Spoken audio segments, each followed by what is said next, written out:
Hola a todas, a todos, gracias por acompañarnos en este primer evento de Orbited. Y quisiera brevísimamente empezar contándoles un poco de qué se trata nuestra iniciativa. Orbited es una plataforma de arte, ciencia, tecnología y que incorpora también otros tipos de saberes y de formas de producción de conocimiento no occidentales.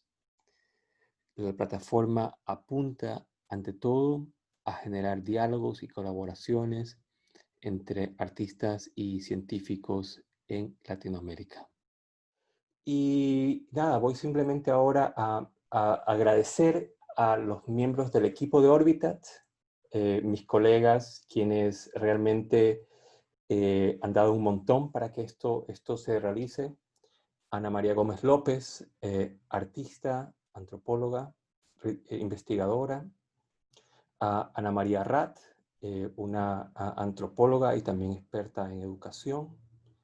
Y también a mi colega querido Ricardo Cuello, quien es un artista y diseñador y comunicador visual. Y, y también de mi parte, Oscar Santillán, soy artista y cibernetista. Y ahora sí, voy a comentarles por un par de minutos algo sobre una imagen. Y aquí podemos ya empezar con la conversación en sí misma, luego de esta primera pequeña introducción burocrática. Así que voy a compartir mi pantalla. Y voy a compartir esta imagen de aquí.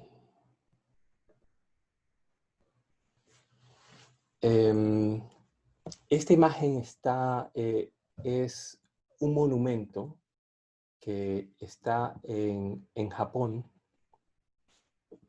y que celebra un evento que curiosamente los latinoamericanos, yo creo que en gran medida desconocemos. Se trata de la que quizás sea la primera expedición científica latinoamericana en tiempos modernos. En el año de 1874, voy a hacer aquí, perdón, en fin, un grupo de, un grupo de astrónomos mexicanos viajaron al Japón y de alguna manera hacían el viaje inverso a aquel que algún día Humboldt o Darwin hacían como científicos que querían conocer más sobre Latinoamérica. Uh, y aquí se trataba de científicos latinoamericanos que tenían curiosidad por otros lugares del mundo y también por fenómenos cósmicos. Este grupo de científicos mexicanos viajó al Japón porque en aquel año se ha dado un evento astronómico muy, muy curioso llamado el tránsito de Venus. Y aquí está el detalle. Y en aquel año ese evento que es tan peculiar se iba a observar únicamente desde la franja donde se encuentra China, Japón y Australia. Y la razón por la cual brevemente comparto esta imagen es porque una de las razones por las cuales empezamos estas conversaciones con otros colegas artistas, científicos, sobre la necesidad de tener una plataforma que dialogue sobre esta relación entre arte y ciencia y que también rescate episodios perdidos de la historia de la ciencia de Latinoamérica, tenía que ver con que el monumento que celebra este episodio muy relevante de la historia de la ciencia latinoamericana no está en Latinoamérica, sino que está en Japón. Y no hay ningún monumento, al menos que yo conozca, en la Ciudad de México, que celebre que celebre este mismo evento. Entonces, en esa necesidad de devolver memorias de la ciencia y de la producción de conocimientos en Latinoamérica que se han perdido, le paso ahora la palabra a mi colega Ana María Gómez.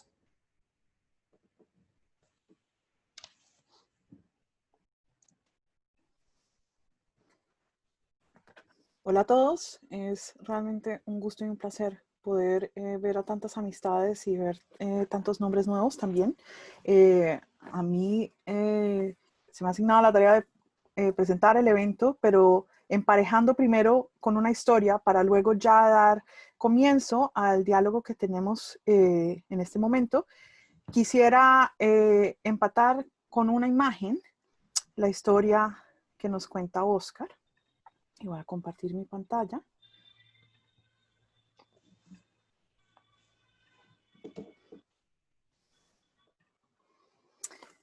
Bueno, la imagen que ven se hizo más o menos 320 años antes de la expedición de Venus que habla Oscar. Y este es un facsímile que para mis compañeros, compañeras y compañeros mexicanos les será familiar. Es una página del Códice de Badiano. Y el Códice de Badiano es el primer herbario que se hace en las Américas. Es un herbario azteca. Y tiene más o menos 200 plantas que en ese momento no se conocían en Europa. Es primero realizado por Martín de la Cruz. Perdón, estoy dejando que alguien entre al evento que me están timbrando. Disculpen la interrupción. Pero Martín de la Cruz fue un científico, un conocedor, un sabio mexicano, en su momento, digamos, pro-mexicano, azteca, que es compañero de Juan Badiano, y ambos realizan un herbario que se le da al rey Carlos V en 1558.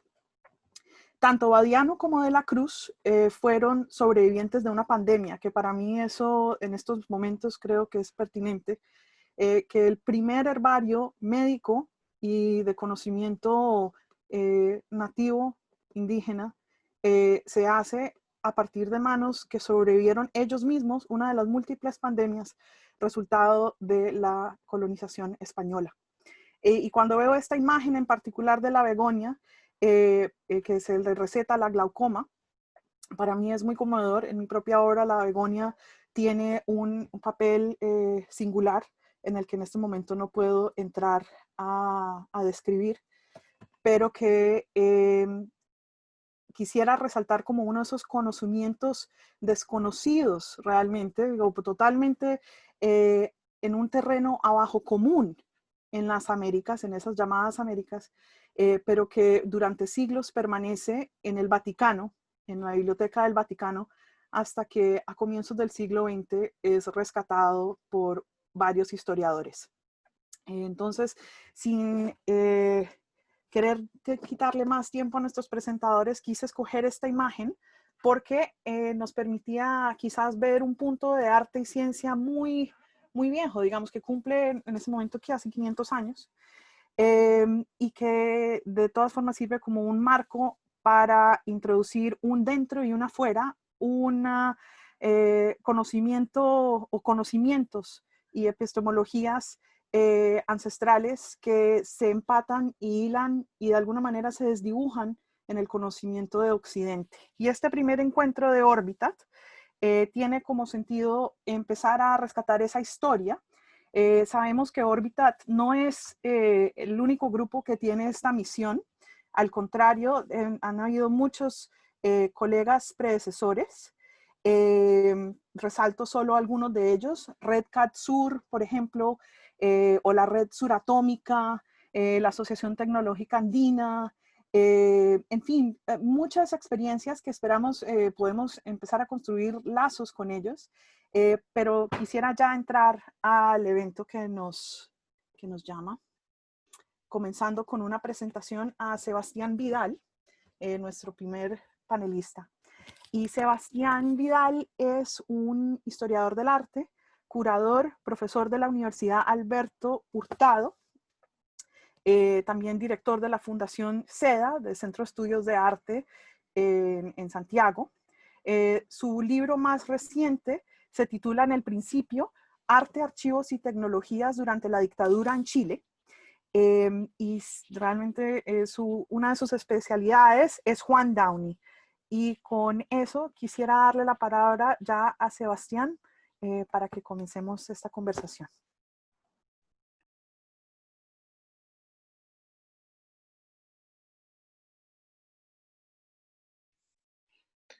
Muchas gracias, Ana María. ¿Me escuchan? ¿Sí? ¿Se escucha? Sí, perfecto. Sí. Eh, bueno, eh, antes de comenzar, quisiera agradecer la invitación de Orbitat. Celebro la iniciativa, creo que es una muy necesaria agrupación, y también agradecer específicamente también a Ana María Rat por la invitación, a Ricardo Coelho Gilbert, a Ana María Gómez, y por supuesto a Oscar por esta iniciativa. Para mí es un honor estar en esta sesión inaugural, y creo que tenemos muchos lazos y puntos de concomitancia, tanto en las investigaciones como en los trabajos artísticos, como en los procesos también de escritura, así que es una iniciativa que creo que es muy necesaria y eso lo celebro. Esta tarde les vengo a presentar una, una parte, digamos, de un proyecto curatorial que eh, inauguramos hace muy poquito en un espacio en Santiago que se llama Il Posto, perteneciente a la colección Solar y el Sol, con dirección artística de Sergio Parra, y que nació por la invitación y de alguna manera el interés que vio el equipo en mi trabajo en relación a la investigación sobre el artista chileno Juan Downey. Sí, voy a tratar de compartir pantalla por acá, a ver si puedo, para que vayamos viendo un poquito este proyecto. ¿Se ve bien ahí? Sí. Sí, se ve bien. Perfecto, gracias. Antes de ponerlo en full screen, voy a leer una pequeña reseña sobre Juan Downey. Me imagino que muchos lo deben conocer, pero probablemente haya alguno en la audiencia que no lo conozca. Juan Downey nació en 1940, es un artista visual chileno que tiene una obra extensa a través de un amplio espectro de prácticas, soportes, formatos, como el dibujo, la pintura, el grabado, la performance, la instalación y el video. Es considerado uno de los pioneros del arte electrónico y del videoarte en el mundo. Él estudió grabado en el Taller 99 en Chile, egresó de la carrera de arquitectura en la Universidad Católica el año 61, y un año más tarde viaja a Francia a continuar sus estudios en el año 62, y el año 65 asiste al Atelier 17 en París, donde perfecciona sus técnicas de grabado en metal, junto con al maestro grabador y fundador del atelier, William Hayter. En el año 65, Downey se traslada a Estados Unidos, donde trabaja como profesor de la Escuela de Arquitectura, Arte y Diseño del Pratt Institute en Brooklyn, Nueva York, donde trabajó como profesor hasta su muerte el año 93. Y desde los inicios de Juan Downey, este artista visual desarrolla un creciente interés sobre la relación entre arte y tecnología. Estos intereses se combinaron en su obra con reflexiones acerca de elementos de sistemas, estructuras, variedades de impacto en el mundo natural y social. Y parte de estos temas se materializaron en dibujos, pinturas y grabados que problematizan su representación en relación al cuerpo, las formas, y cómo ellas fueron explorando modelos complejos de pensamiento y funcionamiento. Y en este sentido, Downey desarrolla una vasta carrera muy reconocida desde la segunda mitad de los años 60 hasta su muerte en 93. Y tiene exposiciones, como saben, muy reconocidas, desde Platonau, el Bio Transamérica, expuesto en el Pan American Union, en Washington, exposiciones relevantes, por ejemplo, del periodo, me refiero al año 65, en el Smithsonian Institute el año 68, en Corcoran Gallery en Washington también el año 69. Y le estoy mencionando esto más allá de estas otras exposiciones bastante emblemáticas que ya conocemos de trabajo cibernético y principalmente videoarte, debido a que hay un periodo en Downey que conocemos muy poco, y la bibliografía en general no es muy abundante en darnos referencias sobre su primera etapa inicial. y resultó una feliz coincidencia de que parte de esos trabajos habían sido adquiridos por distintas colecciones en Chile, al menos 5, con las cuales nosotros trabajamos específicamente en este proyecto.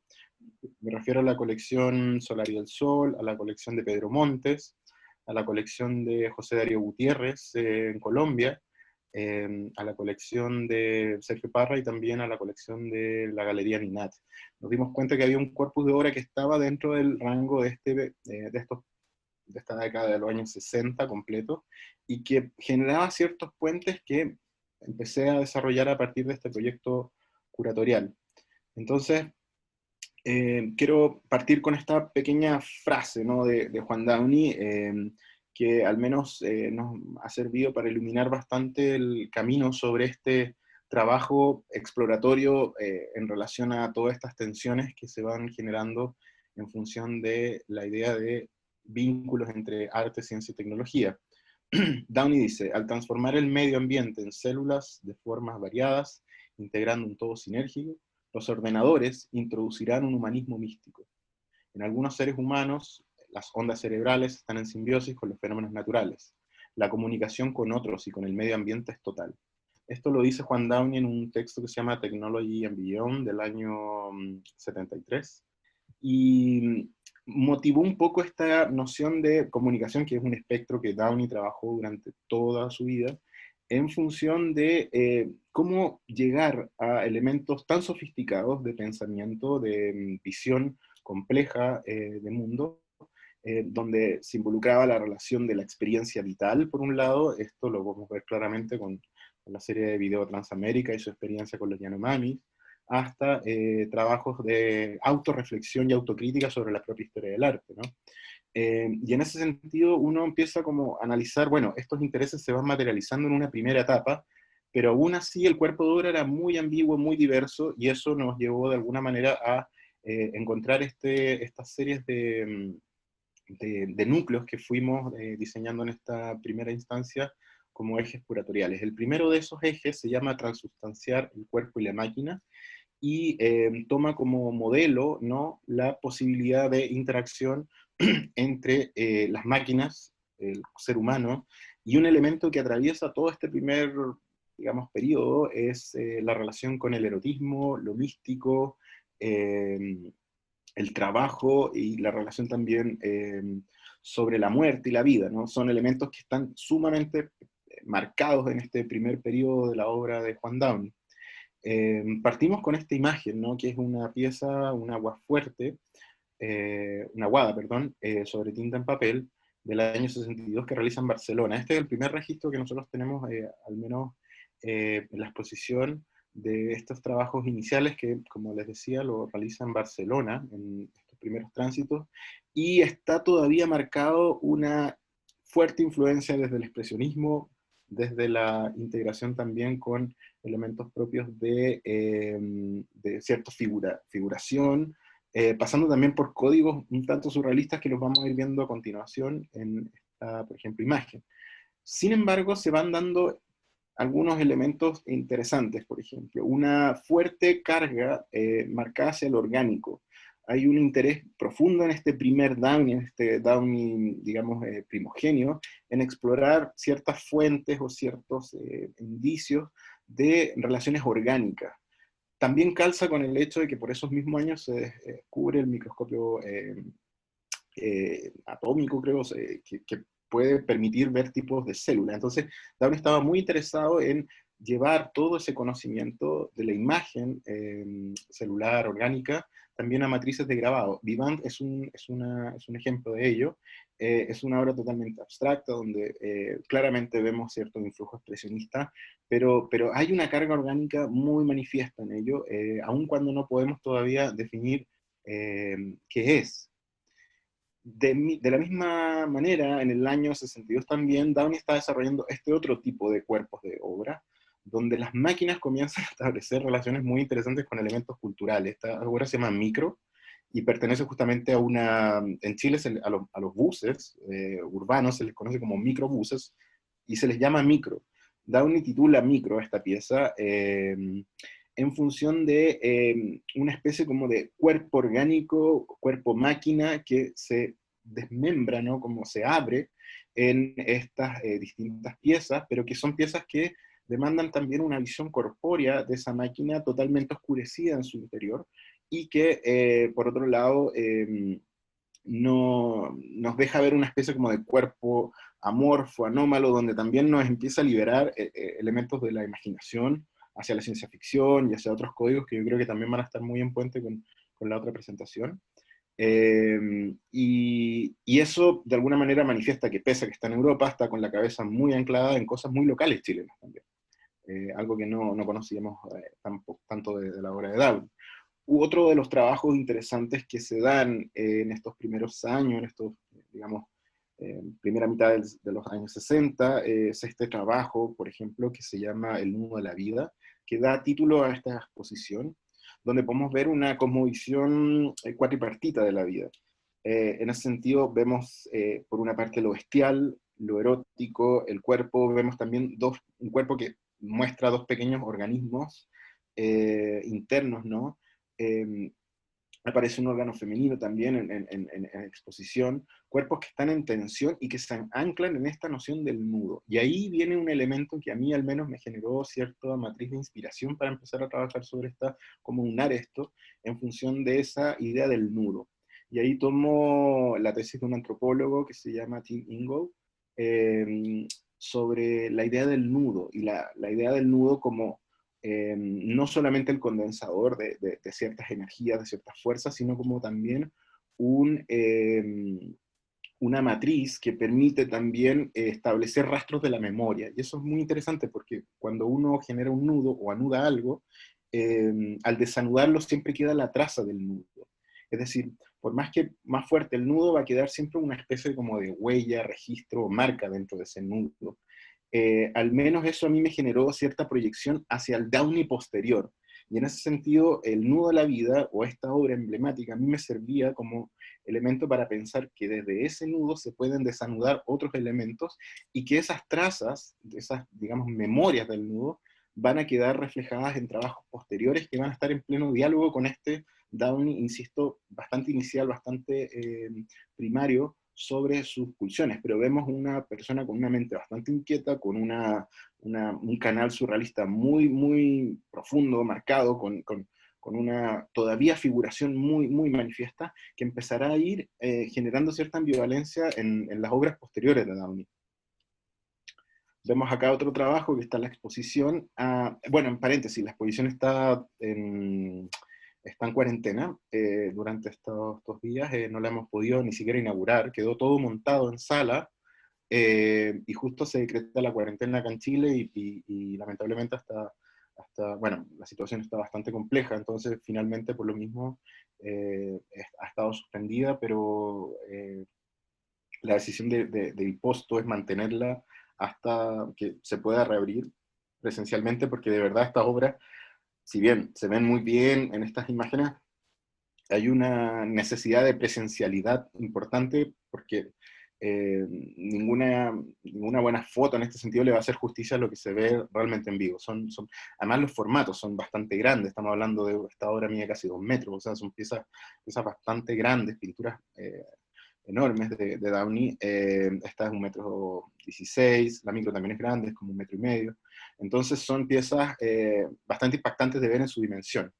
Y aquí nuevamente vemos lo mismo, vemos esta bestialidad, estos cuerpos descarnados, esta especie como de tensión, de fuerza, de energía, de muerte también, vemos una persona descabezada en el centro, vemos esta especie como no sé, como de cápsula, ¿no? Donde están estos personajes concentrados dentro, y otros que también hablan, aparecen estigmas también dentro, una serie de elementos bastante místicos dentro de todo el pensamiento de Downi, de este primer Downi, ¿no? Ya una obra del año 62, 65, todavía no está muy, muy clara la fecha, vemos cómo la máquina comienza a generar cierta vinculación mucho más directa respecto a estos cuerpos, aparecen mucho más definidos, y aparece una idea importante acá, que es el tiempo. El tiempo comienza a ser un elemento bastante recurrente dentro de la obra de Downi, y específicamente acá vemos como, por ejemplo, este reloj empieza como a activar estas máquinas y estos flujos de máquinas como tecnológicas. bastante enigmático todo este trabajo inicial, más figurativo, más, digamos, orgánico. La segunda parte de la exposición se llama Diagramas y Sistemas Complejos y está pensada a partir de algo que también Downey desarrolló ad infinitum en su trabajo, que tiene que ver con las formas de construir el pensamiento, y formas que no necesariamente establecen modelos convencionales para entender elementos tanto científicos como elementos propios de la historia del arte. Y uno de estos, por ejemplo, lo representa este trabajo, and the Lord God breathed into the nostrils the breath of life, and man became a living soul, del año 70. Es una cita del Génesis, y que habla justamente como de este hálito divino, del impulso, de la posibilidad de generar el alma humana a partir de este viento de voz, ¿no? De este viento vital. Y a partir de eso, Downey genera este sistema donde vemos dos unidades, donde hay dos personas sentadas en una especie como de sillones o sofás o algo así, y estas piezas, estos engranajes están conectados a una máquina que emula también un compresor de aire, perdón, que genera también la formulación de la respiración. El personaje de alguna manera entra y se infla y se desinfla al ritmo de los pulmones uno y al ritmo del corazón el otro. Es una máquina que nosotros vamos viendo donde el tema del oxígeno y del aire empieza a ser súper recurrente, y eso vamos viendo cómo en la obra de Downey, si bien está a nivel de diagrama y esquema en este caso, esta obra, lo que yo tengo entendido, nunca se construyó, era un proyecto de trabajo. Sí construyó otras obras Downey que tenían directa relación con aquello, ¿no?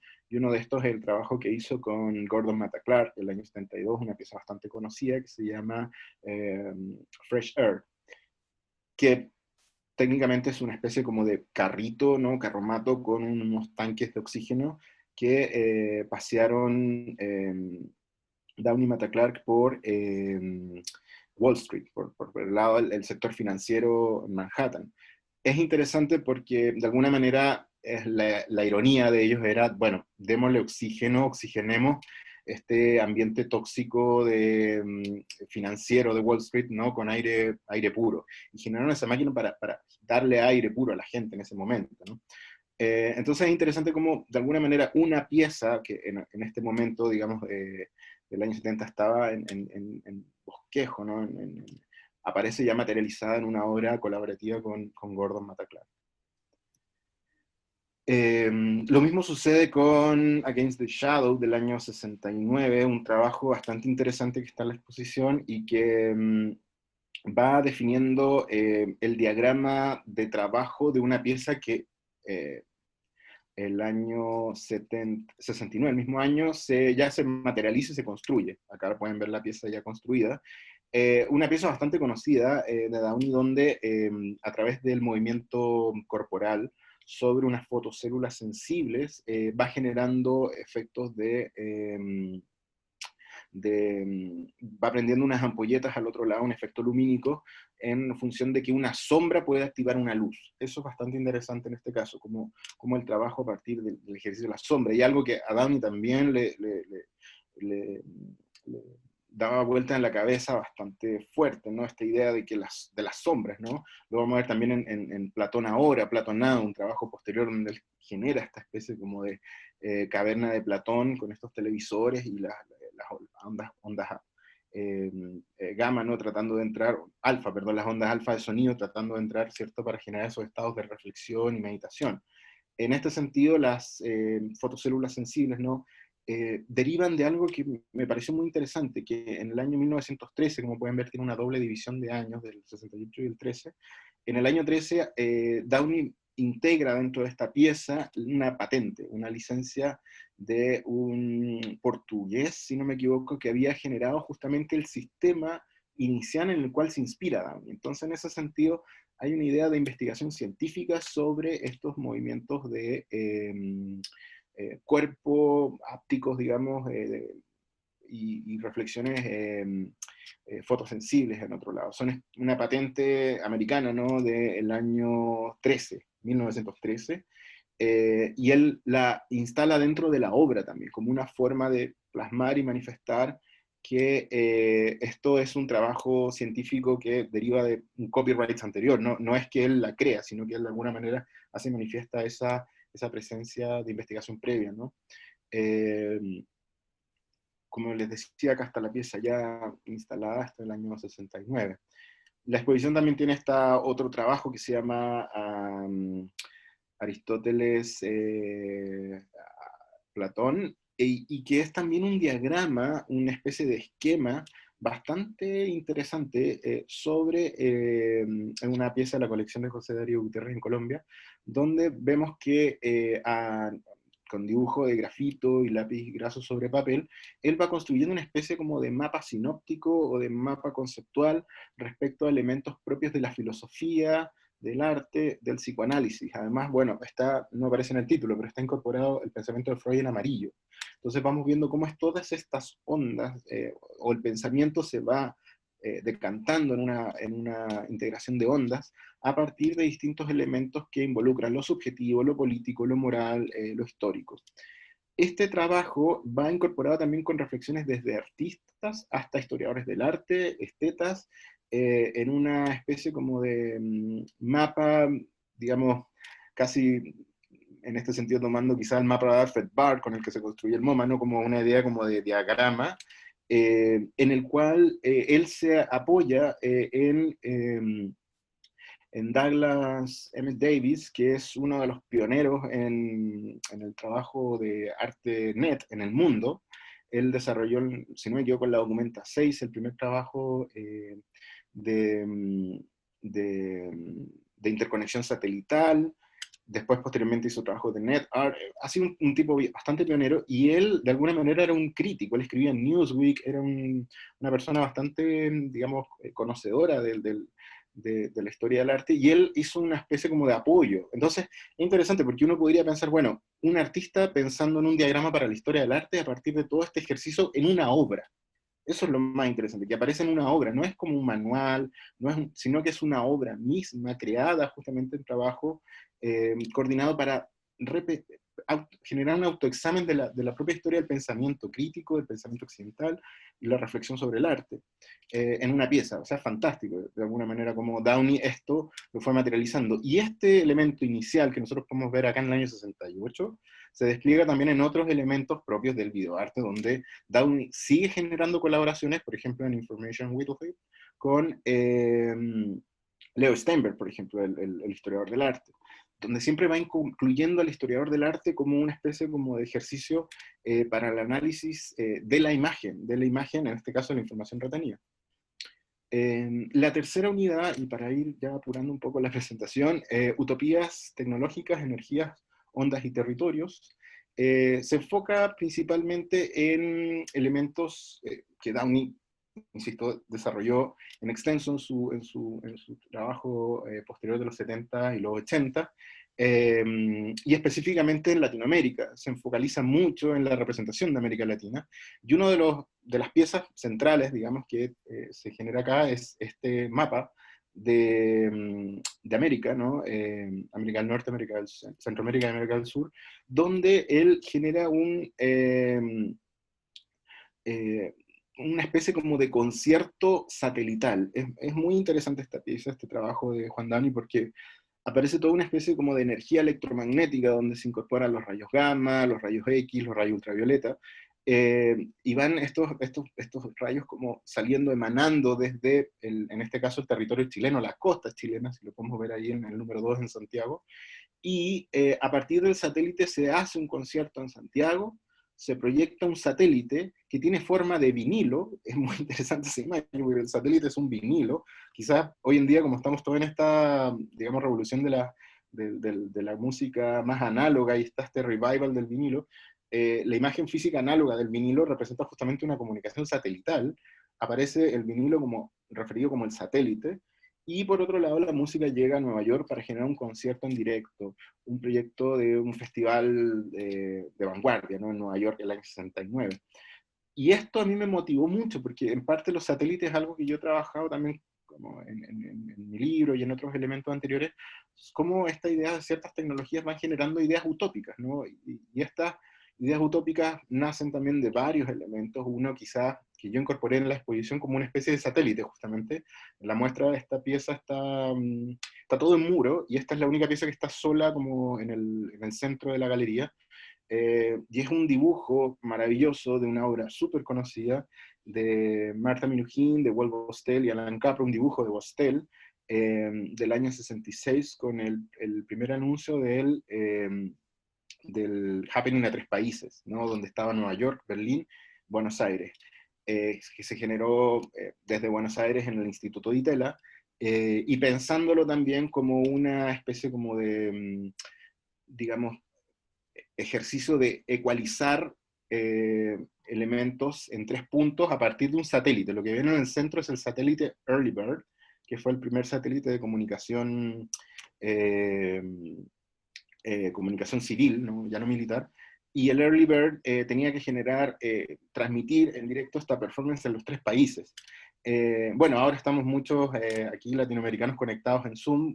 Veamos un poco cómo aparecen estas ideas de la interconectividad, ¿no? En el año 66, y cómo, bueno, sabemos esto al final, el Early Bird nunca funcionó, se cayó, ¿no? Pero siempre pasa algo, siempre algo queda, y en este sentido, ¿qué es lo que sí logró permanecer conectado? Fue directamente el teléfono, que no se cae nunca el teléfono fijo, y, y el fax. Creo que el fax también funcionó, y pudieron hablar por teléfono convencional simultáneamente. Si bien las ideas fracasan, lo interesante en este caso es el dibujo. A mí lo que me llama la atención, más allá que de toda la puesta en escena del Di Tella y de esta idea productivista o hiperproductivista, ¿no?, que tenía el Di Tella en esos años, era la conectividad que se podía generar a partir de la idea, y lo hermoso de este dibujo, finalmente, este carboncillo, este trabajo, como... Y yo creo que de alguna manera, tanto el trabajo de Downey, que estaba pensando estas conexiones satelitales, en relación con el trabajo de Minuchin, hay una especie como de lo que diría Andrea Yunta con esta idea de las sincronías o las vanguardias simultáneas en Latinoamérica, con esta necesidad de generar esa igualdad, esa ecualización entre 3 polos, digamos, 2 polos ya totalmente desarrollados, ¿no?, como Nueva York y Berlín, con un polo latinoamericano, en este caso Buenos Aires, ¿no?, generar esa idea de ecualidad global, ¿no?, a partir del satélite. Y en ese sentido surgen 2 piezas más que a mí me interesaron poner a la exposición, que pertenecen a una línea de grabado, pero que también establecen, debo sí hacer la salvedad que estos 2 son las únicas obras que están fuera del rango de tiempo, son del año 82, pero me interesó ponerlas porque de alguna manera amplificaban esta sensación de conectividad que estaba manifestándose en la obra de Juan Downey y también en la obra preliminar de Bostel, en función de las ondas, sabemos que la comunicación era la matriz central, ¿no? La energía y la comunicación eran los elementos centrales en la obra de Downey, y cómo esta idea a nivel del continente y en relación a la pirámide se va proyectando y extrapolando a partir de estas energías que aparecen en estos surcos, ¿no? Y esa pirámide, ¿no?, que es otro elemento, o sea, Downey está lleno de signos. La pirámide aparece en muchos trabajos. Bueno, en Información Retenida también se analizan elementos de la cultura egipcia, lógicamente también de sus exploraciones al continente americano, y la pirámide vendría a generar una especie como de canal, ¿no?, de energía sobre la cual se va alimentando el continente, ¿no?, a partir de esta noción de la onda, ¿no?, el canal. Y en ese sentido que rescata otro elemento en esta otra pieza, que es ese mismo sentido de la espiral del canal de la transmisión de la onda satelital, ¿no?, a partir de un aparato televisión que podemos ver acá, donde 2 Venus, obviamente con la cita de la historia del arte, reciben esta onda y ven las ondas también. Entonces son dos piezas que a mí me parecieron muy interesantes, que resumen y condensan ese primer trabajo de Juan Downey. Este es el trabajo que se llama Satellitenis, y es un trabajo de conectividad también entre Eugenio Dittborn, Carlos Flores, que estaban en Chile, con Juan Downey, que estaba en Nueva York, una conexión satelital proyectada como una especie de tenis satelital, esa es un poco la idea, y un trabajo de videopostalidad. Se mandaban los videos de allá para acá y de vuelta. Hicieron 3 envíos donde ellos iban interviniendo los videos mutuamente. Entonces, insisto, el satélite era algo súper permanente en el trabajo de Downey, y de alguna manera va cerrando esta tercera unidad de la exposición. Esto es, en síntesis, la exposición que esperamos poder abrir. Y nada, quedo también atento a sus preguntas, y disculpen si me pasé en el tiempo, pero nada, creo que es bastante pertinente poder hablarlo, así que eso, muchas gracias. Este, Gracias, Sebastián. La verdad que muy, muy emocionante poder ver el trabajo de Juan Downey, aunque sea por ahora de esta manera. Y esperamos realmente poder verlo en vivo.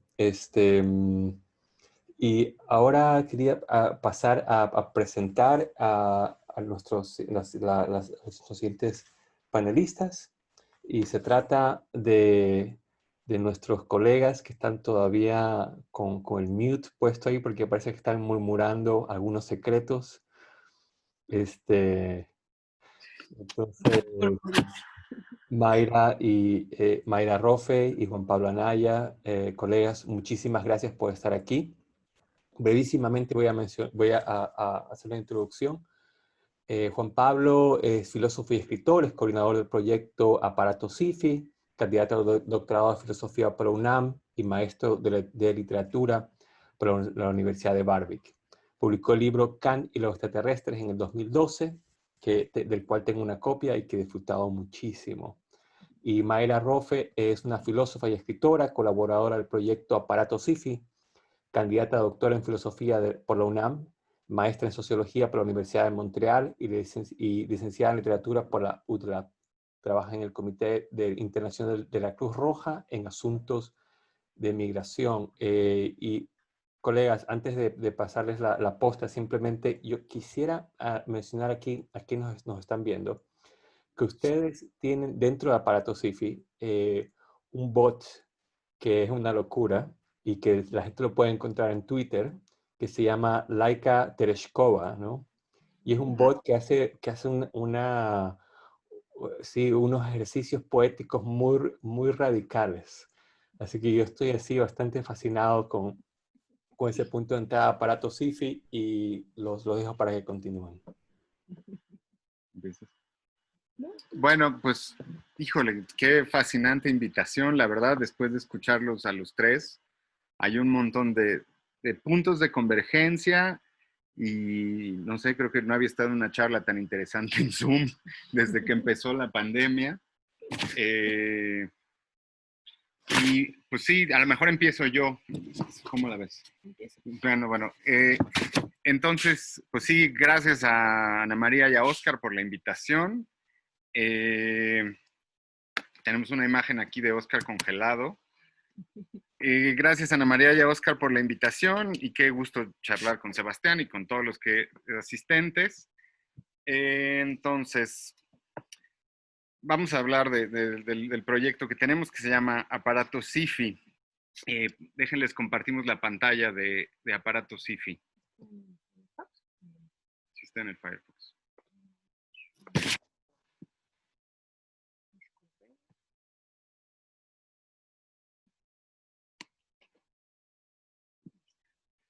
Rarísimo porque ya no sé si alguien me escucha allá afuera. ¿La podemos poner así más pantalla completa?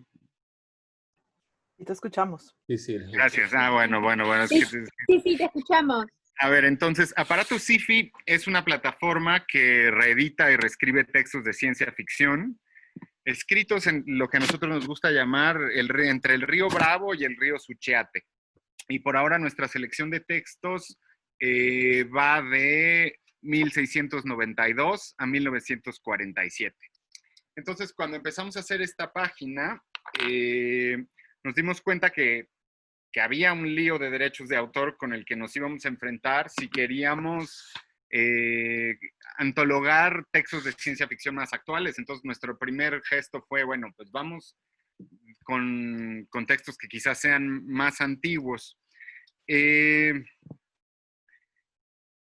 Lo que busca Aparato SIFI es no solo como generar una biblioteca de textos, sino intervenirlos, ¿no?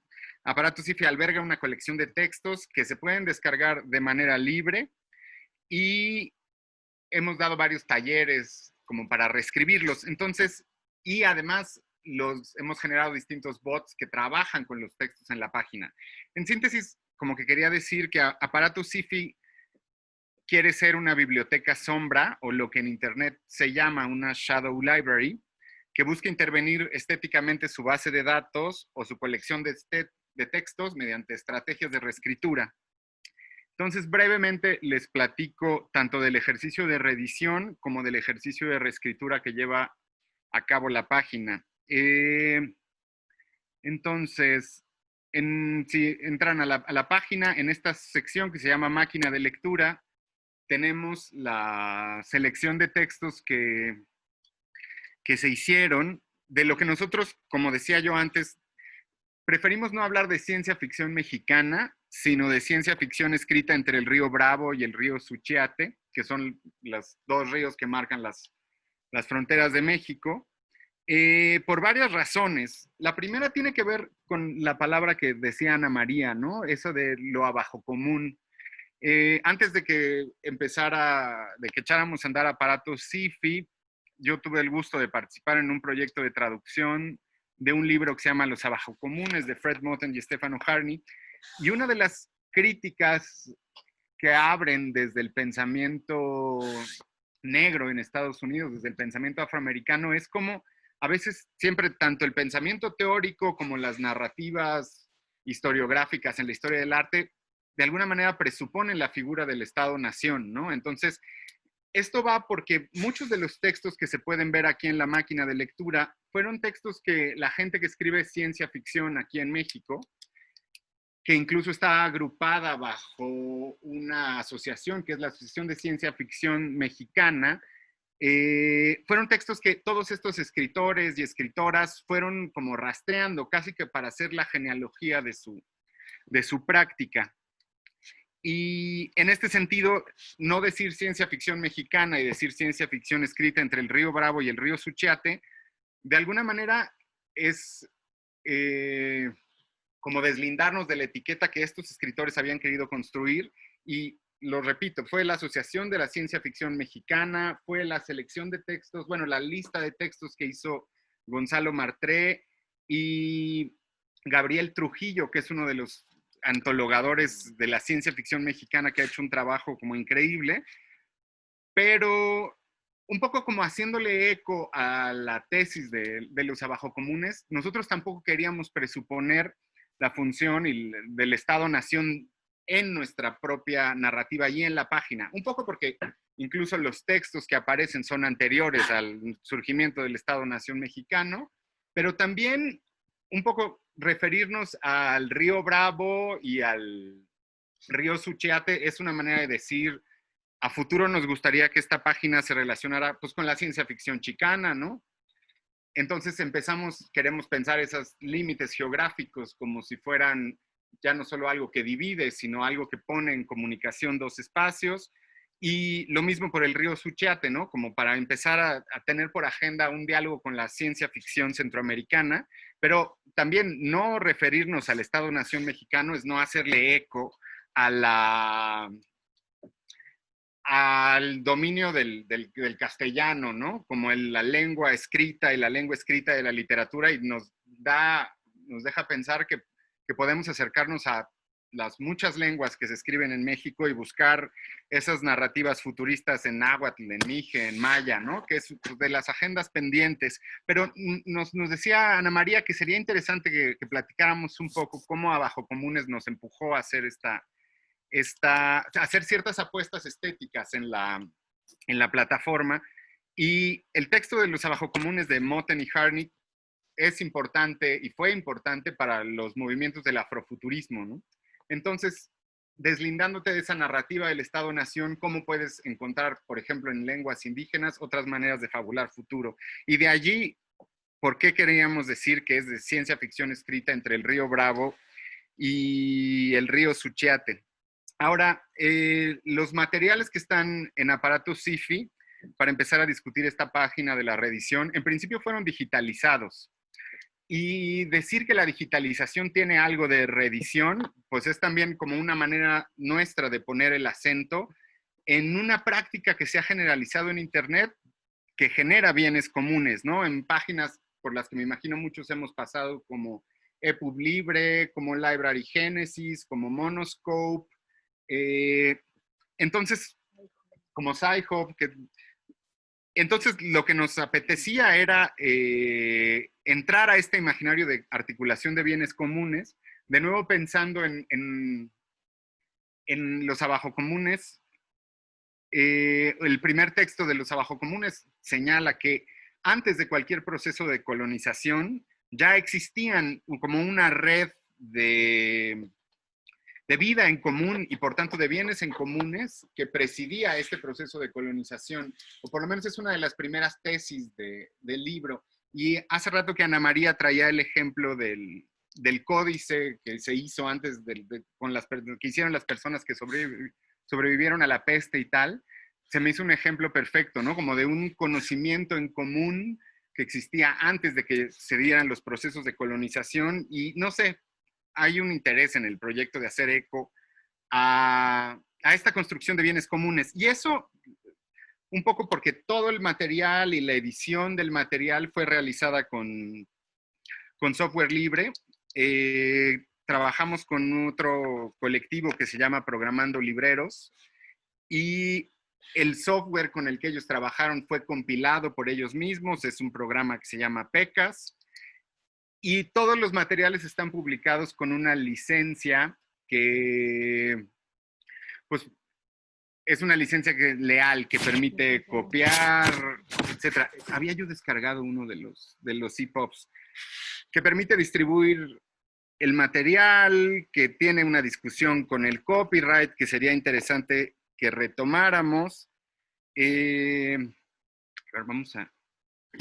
Y luego, la segunda cosa que hace Aparato SIFI es como una práctica de reescritura. Entonces, a partir de todos estos textos, se dieron varios talleres analógicos para, digamos, para reescribir estos textos. Ahí está la página del Primero Sueño de Sor Juana Inés de la Cruz y se hizo una reescritura de ese poema que consideramos de protociencia ficción a partir del manifiesto futurista. Y se hizo con varios participantes,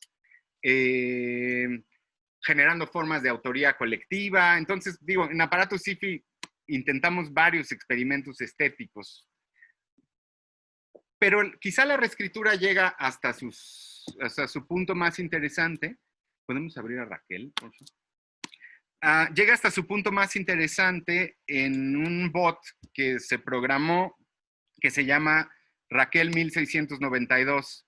Se llama Raquel por el personaje de Blade Runner, Rachel, la que tiene la memoria implantada. Y 1692 en honor al año en que Sor Juana Inés de la Cruz publica el Primero Sueño. Y este bot es un bot que escribe textos a partir del procesamiento de toda la base de datos de texto de Aparato SIFI. Es decir, todos los textos que se pueden descargar también están metidos como texto crudo.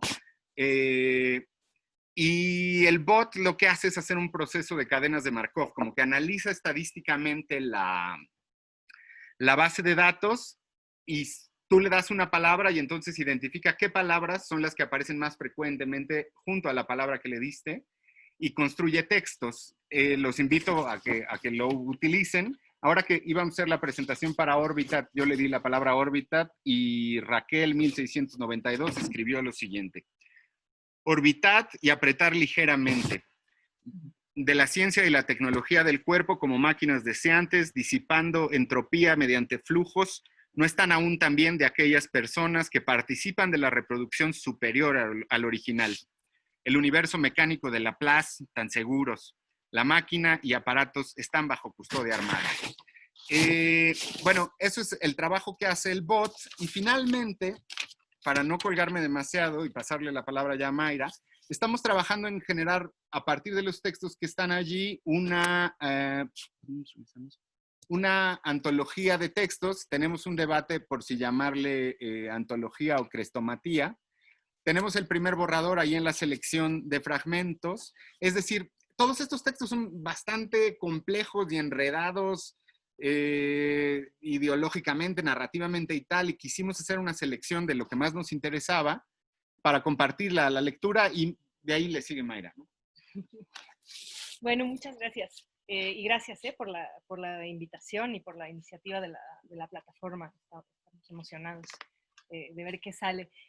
Pues sí, efectivamente, como venía diciendo Juan Pablo, no son textos particularmente a lo mejor taquilleros, es interesante saber que la mayoría de estos textos fueron escritos muy lejos o lejos de los centros urbanos o de las capitales culturales del país. Son textos más de periferia, de ciudades pequeñas, de provincia, y eso es interesante para nosotros porque nos recuerda a lo mejor este carácter pues, contestatario de la ciencia ficción, ¿no? Y no son, no necesariamente son autores que se dedicaban de tiempo completo a eso o que vivían de eso. Muchos eran científicos amateurs, otros eran personas que tenían ¿no? vidas y chambas completamente aparte, y se daban, ¿no? como el gusto y el lujo de entrarle a la ciencia ficción como un espacio de exploración. Entonces, en ese sentido, nos gusta también pensar la selección de textos. Como decía Juan Pablo, son textos pusimos la fecha de inicio con el Primero Sueño de Sor Juana, de 1692, y llegamos hasta 1950 por la cuestión del copyright. Lo que tenemos en la página son la gran mayoría de los textos que hemos encontrado. Seguimos buscando más, y como decía Juan Pablo, uno de nuestras grandes tareas pendientes y que además como de nuestras grandes aspiraciones es ir encontrando textos que no estén escritos en español, ¿no? Se nos hace como bien importante. Entonces, bueno, pues también aquí aprovechando que hay tanta gente conectada, si alguien aquí es clavado y conoce textos o tiene ideas, pues muy, muy bienvenidas. Entonces, bueno, para no colgarme, lo que queríamos hacer antes de cerrar la charla era pues entrar en materia y ojalá dejarlos picados para que les den ganas de venir a descargar los textos a la página. Entonces les vamos a leer unos fragmentos de 3 textos que escogimos, que son de periodos diferentes, ¿no? El primero que les voy a leer viene de un texto que se llama Sisigias y Cuadraturas, en su título corto. El título largo tiene más o menos media página de extensión, entonces no lo voy a leer. Fue escrito en 1775 en la península de Yucatán por un monje franciscano que se llamaba Manuel Antonio de Rivas. Es un texto satírico, un texto muy extraño, muy interesante, que le costó a Manuel Antonio de Rivas pues un paso por los procesos inquisitoriales, ¿no? No tuvo más consecuencias, pero el texto nunca vio la luz, nunca fue publicado, y estuvo perdido hasta que se encontró hace algunas décadas en los legajos del Archivo General de la Nación, y bueno, ahí fue rescatado.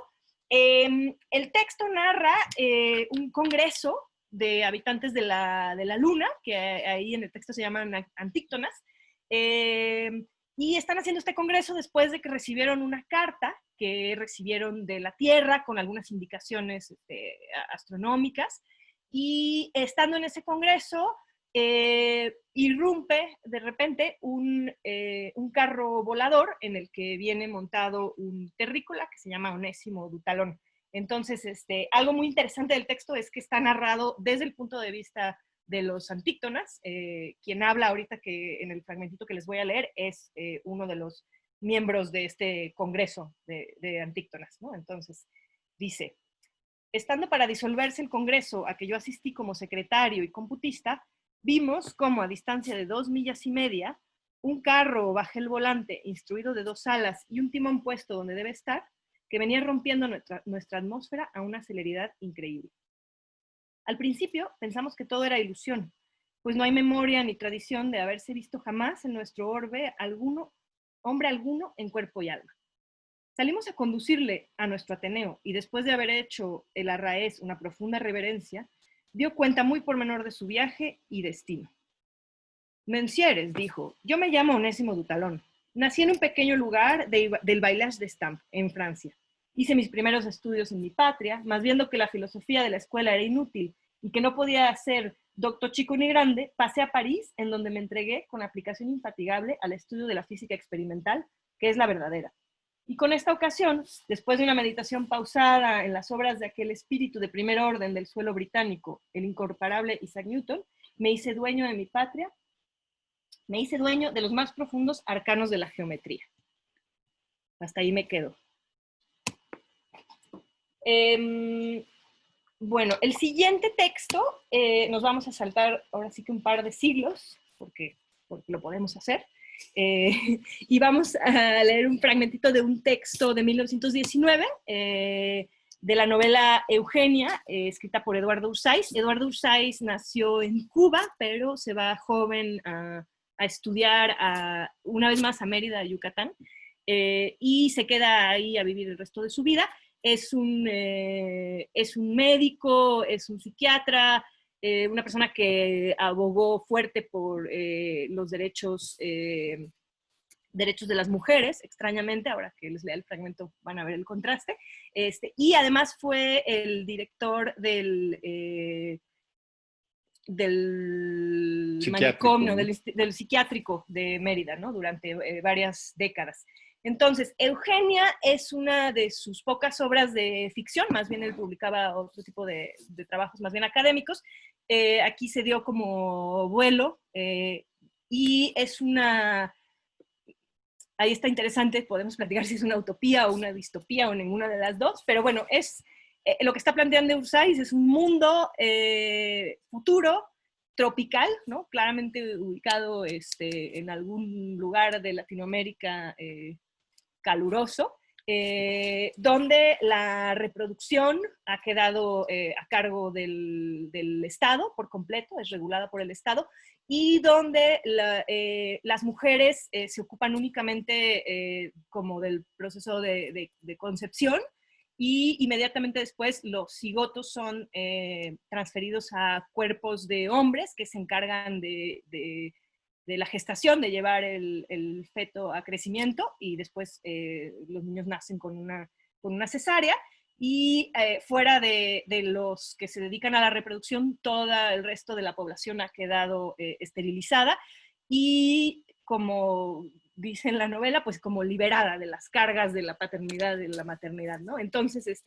el pedacito que les voy a leer es un episodio en el que el director del Instituto de Eugenesia está recibiendo a unos científicos que vienen de África, y les está mostrando las instalaciones donde se hacen todos los procedimientos eugenésicos. Entonces les está dando como una larga explicación, ¿no? de lo que se hace.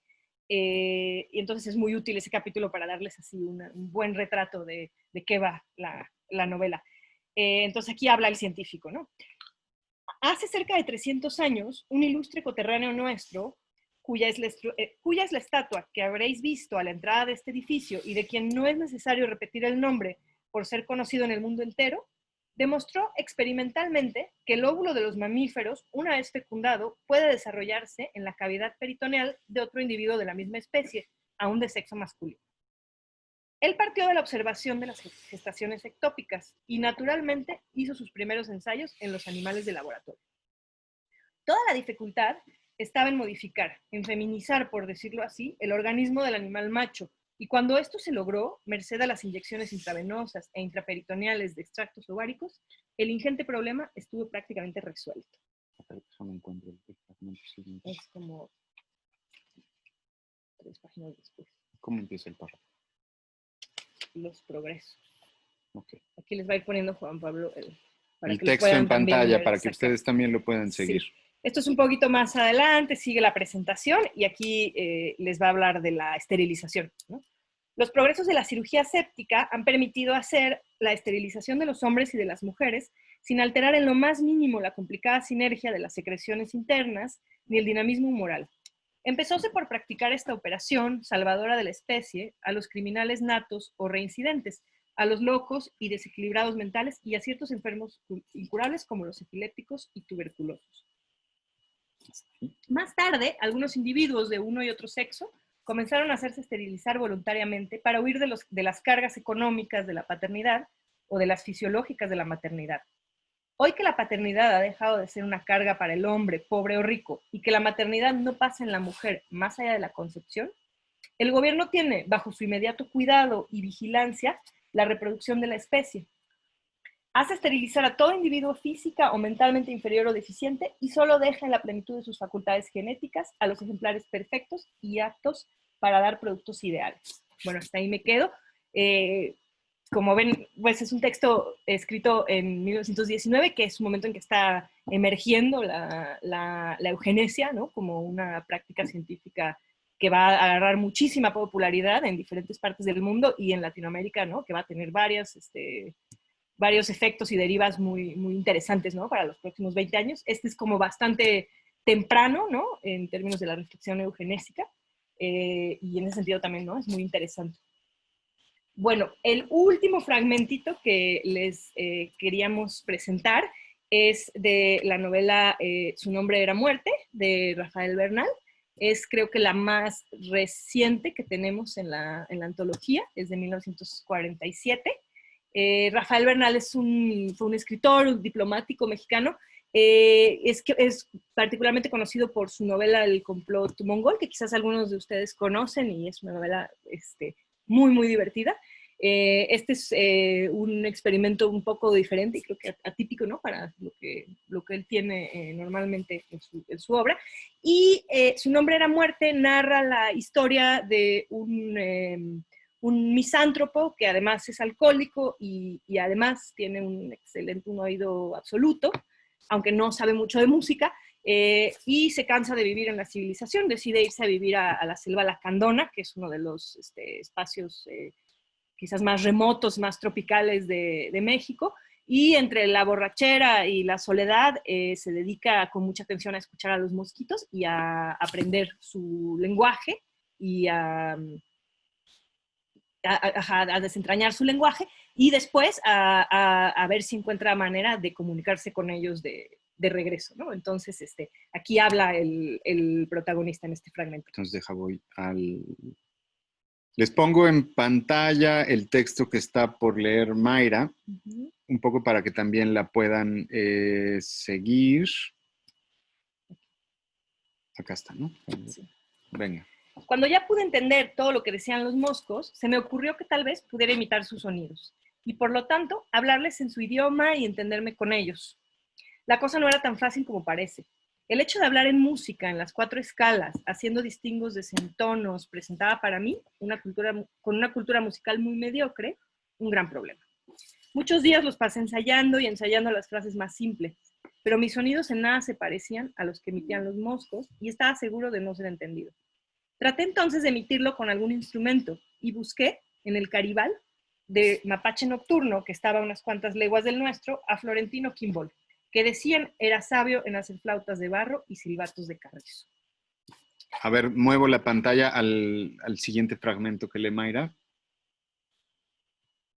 Después de varios ensayos, logró una flauta que emitiera todos los sonidos que buscaba, en un tono muy parecido al zumbar de los moscos, y con ella, ya entrada la noche, regresé al Caribal de Pajarito Amarillo y a mi choza. Esa misma noche ensayé con mi flauta y zumbé la palabra ven. Un mosco que revoloteaba sobre mi cabeza se detuvo un momento y salió huyendo, gritándoles a sus compañeros que había escuchado una voz que lo llamaba. Hasta ahí nos quedamos. Yo creo que estamos ya muy pasados de tiempo, pero quizás nada más decirles que de este...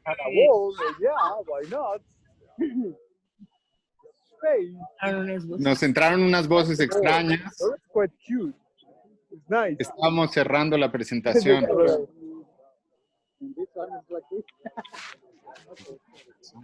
Lo siento, no sabemos cuáles son esas voces que A ver, es un Alejandro Ramírez que se entraron.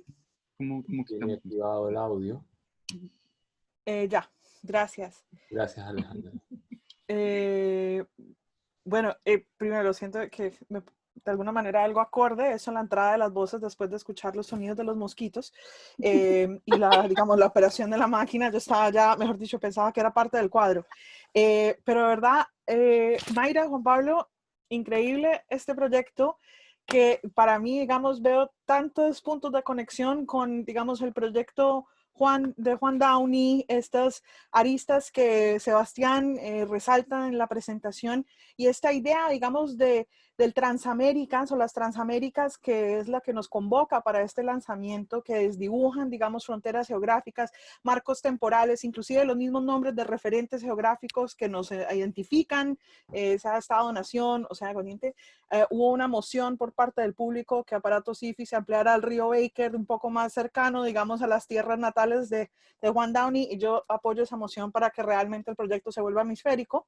Pero les agradezco, digamos, a nuestros tres participantes por darle semejante chispa, semejante fuerza a esta idea de encontrar historias de conexión entre arte, ciencia, tecnología, interpretaciones epistemológicas, sean, digamos, las que están escondidas dentro del estándar, de que permanecen en el trabajo común, o que, digamos, todavía se están efectuando y materializando el día de hoy, como algunos de los proyectos de Juan Downey. Entonces, viendo que el tiempo pasa, originalmente íbamos a tener una pequeña discusión entre nosotros, pero Oscar y yo optamos que lo mejor es abrirlo al público. Entonces, si ustedes tienen preguntas, quisiéramos que por favor alzaran la mano, que es una... ¿Me dé un comentario muy veloz? Por favor, por favor. Un poco ya respondiendo al primer comentario que te hicieron, ¿no? De que ampliáramos Aparatos SIFI a un río que todavía nos dejara acoger más textos. Vamos a intentarlo, pero un poco la idea es también que el proyecto invite a que surja una práctica archivística, en este caso, si quieres, como latinoamericana, para recuperar esas historias locales de la ciencia ficción que tampoco están tan visibilizadas. O sea, lo que nosotros querríamos es tanto expandir nuestra práctica a otras fronteras, como luego empezar a hacer vínculos con esas otras plataformas que, no sé, que les interese el trabajo archivístico que estamos empezando o que ustedes en Orbitart están llevando a cabo y ya. Gracias, sí. Sí.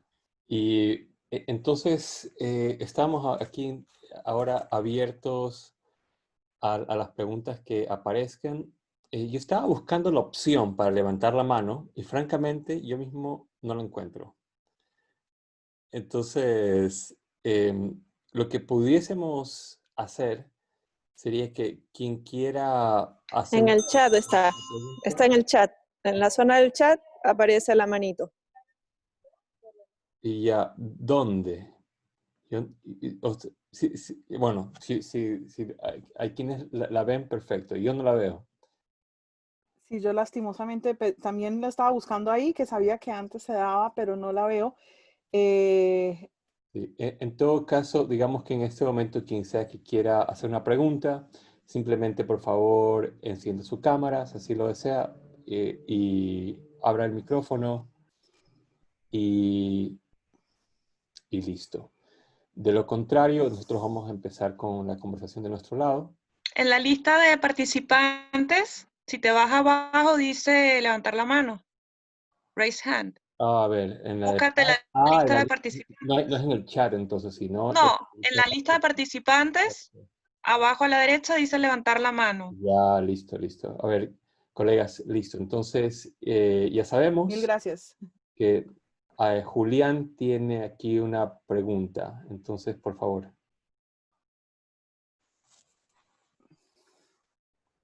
Julián, estás en mute. Ya, ahora sí. Hola, muchas gracias por la conversación, por las intervenciones, me parecieron muy interesantes. Yo soy historiador del arte, vivo entre Nueva York y Bogotá y pues me interesa mucho la relación entre arte y espiritualidad. Pero entonces, cuando estaba escuchando la presentación de Sebastián y la de Mayra y la de Juan Pablo, estaba pensando mucho entre los límites entre misticismo y ciencia, entre misticismo, arte y ciencia. Entonces, de pronto, quería preguntarles, ¿ustedes qué piensan como de esa relación de los tres? Si hay algún tipo de conexión que les interese, pues me causó mucha curiosidad, pues pensando en lo de Juan Downey un poco, en las pinturas de gran formato, y también en el hecho de que hayan tomado pues, textos coloniales para hacer la reinterpretación a través de la plataforma. Entonces, estaba como pensando eso. Gracias. Gracias a ti. Bueno, yo creo que esta es para los panelistas, ¿no? Sin duda. Si quieres empezar, Sebastián, y te seguimos nosotros. Sí, muy simple. La verdad no he profundizado mucho sobre específicamente el área de la espiritualidad en Downey. Sin embargo, se pueden notar muchos elementos que están presentes digamos, en todo el cuerpo de obra de Downey.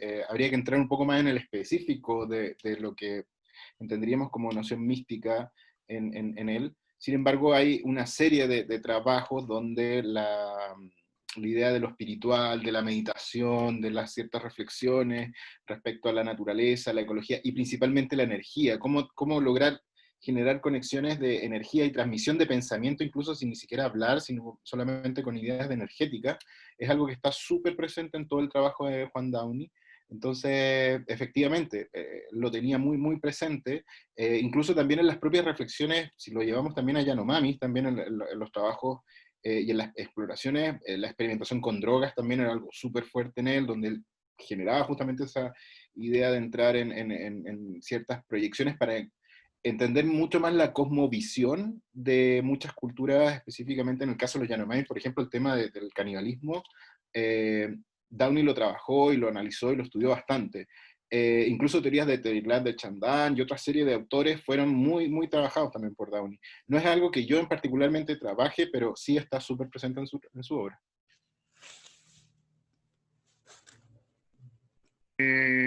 A ver, nosotros quizá, no creo que hay un autor donde se podría trabajar eso, que es Amado Nervo, que tiene mucha literatura de ciencia ficción y por otro lado escribe un montón sobre las prácticas místicas que él se encuentra en el siglo XIX. Claro que habría que especificar qué vamos a entender por eso, pero sin entrar tanto a Nervo, el caso, como decías, los textos coloniales son una provocación interesante y el caso de Sor Juana en el Primero Sueño genera una tensión, pues, entre el Primero Sueño cuenta un viaje en el que se separa el cuerpo del alma y el alma se eleva y busca elevarse para ver el todo con un deseo de conocer.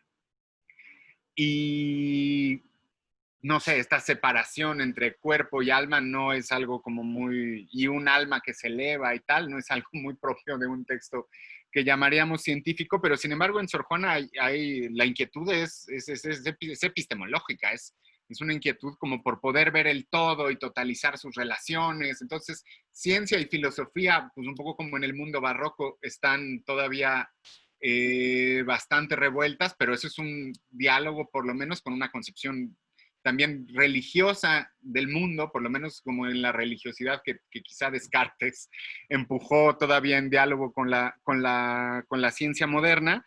Y a lo mejor, no sé, tú le querías dar, ¿no?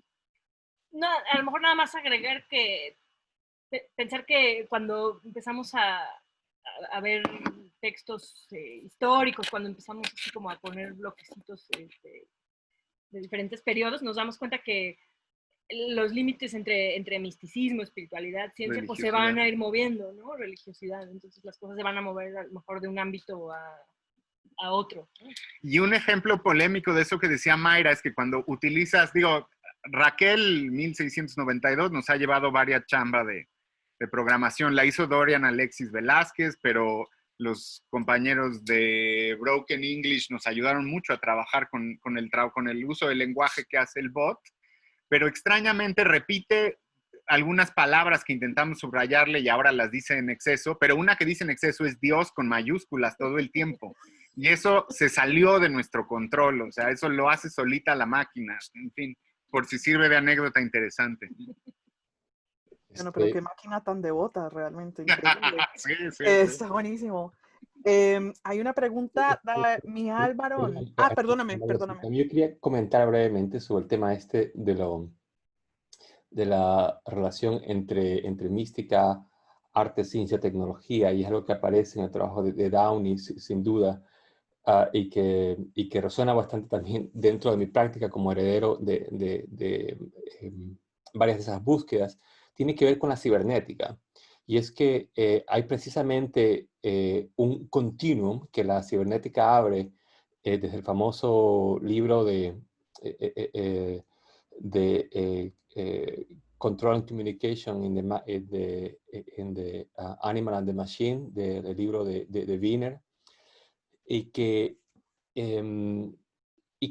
toma, hay una deriva mística de la cibernética, este encuentro entre la máquina y el animal, que por ejemplo la pueden encontrar para quienes tengan curiosidad por esta relación mística que involucra a máquinas y animales. Hay un poema hermosísimo de 1967 que se llama All Watched Over by Machines of Loving Grace. Y es precisamente el poema, la épica de la cibernética, y veo resonancias justamente de esos diálogos, misticismo animal-máquina, que aparecen en el trabajo de Downey y que creo que son interesantísimos. Y finalmente, nada más mencionar algo que luego ojalá podamos conversar al respecto, que yo quería conversar, pero en fin, lo apunto ahora para luego. Tiene que ver con que precisamente todo este interés de la cibernética en el trabajo de Downey, Chile tiene una relación muy curiosa con la cibernética, muy fuerte de hecho, más que curiosa. Y justamente alguien que tiene que ver mucho, creo yo, un chileno que tiene que ver con cibernética, con misticismo, es Francisco Varela. Francisco Varela, el biólogo y cibernetista que con Maturana crea esta famosa idea de la autopoiesis. Él tiene una conversión espiritual en un momento que le lleva hacia el budismo, y él de hecho era amigo personal de Dalai Lama. Y en fin, esto tiene ahí una serie de aristas. Me detengo allí. Y disculpa, Ana María, que te interrumpí. No, hombre, al contrario, qué pena que iba a cercenar semejante cadena de pensamientos tan rica. Pero aquí, Mijal, perdóname si no te estoy pronunciando bien el nombre, tiene una pregunta. Mijal, si Hola. puedes. Sí. Antes que nada, qué increíble, me llegó este Zoom por arte de magia hoy día, justo estaba muy metida en el tema de arte y ciencia. No tenía idea ni siquiera que era algo latinoamericano, yo soy de Chile, pensé que era como un grupo chileno, así que encuentro increíble con lo que me encontré. Quería hacer una pregunta en base a lo que estaba viendo, porque en el caso de de Downey, uno puede ver como un artista de cierta forma incorpora temáticas del ámbito y el campo de la ciencia, como utilizando estos elementos de onda y cosas como convencionalmente aceptadas como ciencia. Y en el otro caso de esta literatura uno puede ver cómo la ciencia crea arte. Entonces encuentro interesante ver cómo la línea como del arte a la ciencia y luego de la ciencia al arte. Entonces, en base a eso es que quería ver también como dónde podemos separar o cómo podemos categorizar quizás este estilo de obras, siendo que hoy en día existe tanta interdisciplina y gente moviéndose entre campos. No sé si me explico. Es como una pregunta abierta, un poco más filosófica, pues quizás como un poco como cómo podríamos categorizarlas quizás.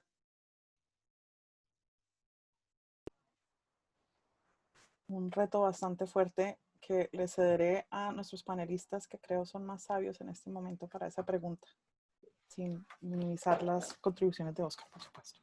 Creo que Juan Pablo y Mayra podrían responder bien esto.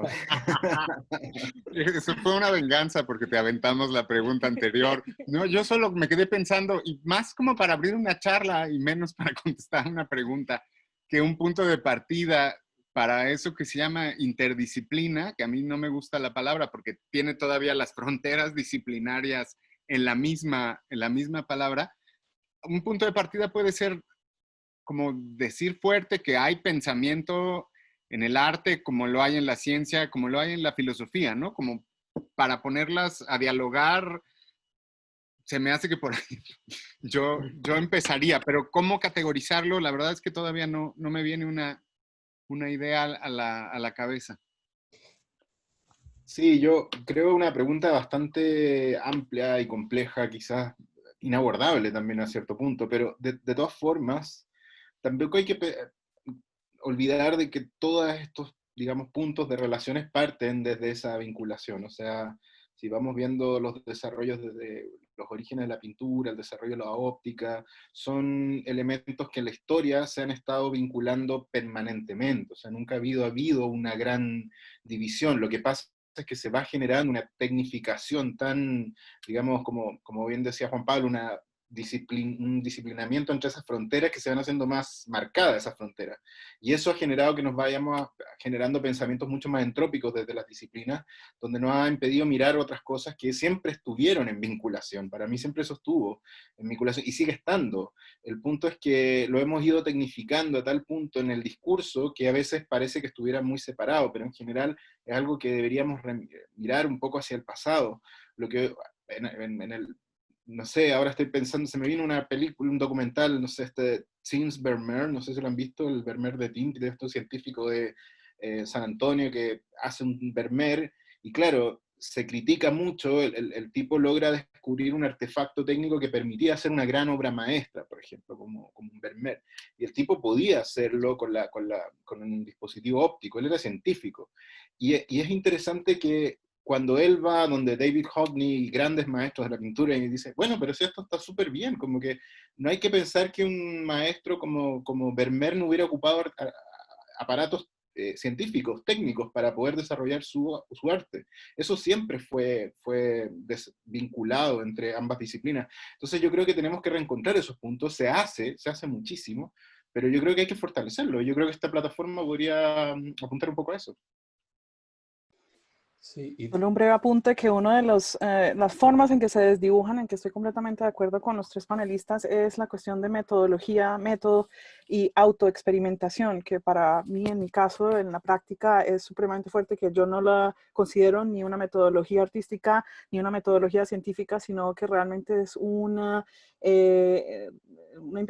investigación corporizada, que para mí empata, digamos, una Sor Juana que desdibuja las fronteras de su cuerpo en la experiencia, digamos, de una éxtasis mística, o un Juan Downey que está pensando, digamos, los distintos marcos de percepción, sea de comunidades cuyos conocimientos ancestrales solo puede acceder a través de una cámara, o que cosas que, digamos, puede intuir desde su propia experiencia corporal, hecha arte y de hecho ofreciéndosela como práctica social a otras. Entonces, en mi caso, yo siento que un punto, también no me gustan, digamos, estas categorías monolíticas de arte, ciencia y lo interdisciplinar, aunque desafortunadamente retóricamente caigo en ellas como una manera de poder empezar algunas conversaciones, pero estoy totalmente de acuerdo de dibujarlas a partir de la práctica, creo yo. Sí, y también quisiera agregar un tema más, y es que hay otra forma, o sea, históricamente, o al menos la manera en la que uno aprende sobre historia del arte, es entendiendo que el arte es un territorio en sí mismo, con su propia historia diferenciada de otras historias.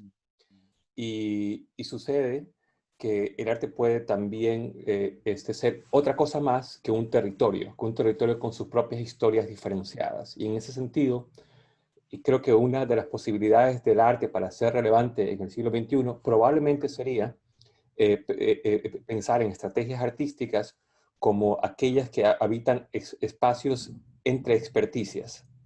O sea, que si la hiperespecialización de la ciencia, de tecnología moderna, que es tan fuerte que, por ejemplo, yo en estos últimos meses estuve trabajando en un proyecto que incluía trabajo genético, para poder llegar del punto A al punto Z del proceso, había que trabajar con 3 diferentes tipos de genetistas. O sea, en un proyecto artístico, o sea, el nivel de hiperespecialización de nuestros tipos de tecnologías es tal. Y además yo creo que no hay solución a la hiperespecialización, en el sentido de que, yo no sé si ustedes recuerdan, colegas, pero hay este caso de este estudiante de economía que decide, como su proyecto de PhD, aprender cómo hacer una tostadora. Y entonces él se mete a hacer una tostadora. Ese es su proyecto de PhD de economía en una super universidad, ¿no? Y se dedica a hacer la tostadora con el reto de que no va a comprar tampoco ninguna de las piezas que van dentro de la tostadora. Y él va a tratar de hacer uno de los objetos más mundanos de nuestras casas. Y se dedica años, ¿no? Se va algo así como todo el tiempo en su PhD, sus 5 años se le van en hacer una tostadora, y al final logra hacer la tostadora, Luego le cuesta decenas de miles de dólares hacer esta tostadora. La termina de hacer y quema el pan. Así que lo dejo allí. Yo, a ver, nomás para que la conversación delire un poco, y prometo decirlo rapidísimo, no sé si tengamos ya una manera de categorizar la relación ciencia y arte, pero a lo mejor, ahorita que contaba esa historia Oscar de construir la tostadora, por lo menos como provocación en aparatos SciFi, la idea de poder abrir las máquinas, las cajas negras que nos rodean, como la caja negra en la que estamos metidos ahorita con la plataforma de Zoom en la computadora, se me hace como un punto de investigación abrir cajas negras que puede hacer que se cruce tanto la autoexperimentación que es propia del arte, poder meter saberes que tienen que ver con la tecnología y con la ciencia contemporánea, por lo menos como fantasía está en aparatos SciFi, ¿no? Y ahí la dejo.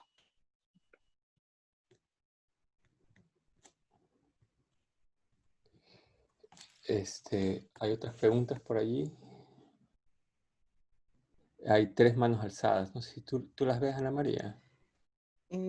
Yo veo a Julián y a Miguel ver, todavía, pero no ya, veo aquí. las otras manos. Car- Perdona, Carolina, que veo Carolina. Carolina, sí. Carolina, sigue, porfa. Caro. Hola, Carolina. Estás con el mute. Estás con el... Ahí sí. Sí. Ay, qué gusto verte, ¿Cómo ¿eh? están? Un gusto verles y nada. Oye, te escuchamos así como con el sonido bastante bajo por alguna razón. Espera un poco, es porque estoy con el altavoz. Espérame. Ya.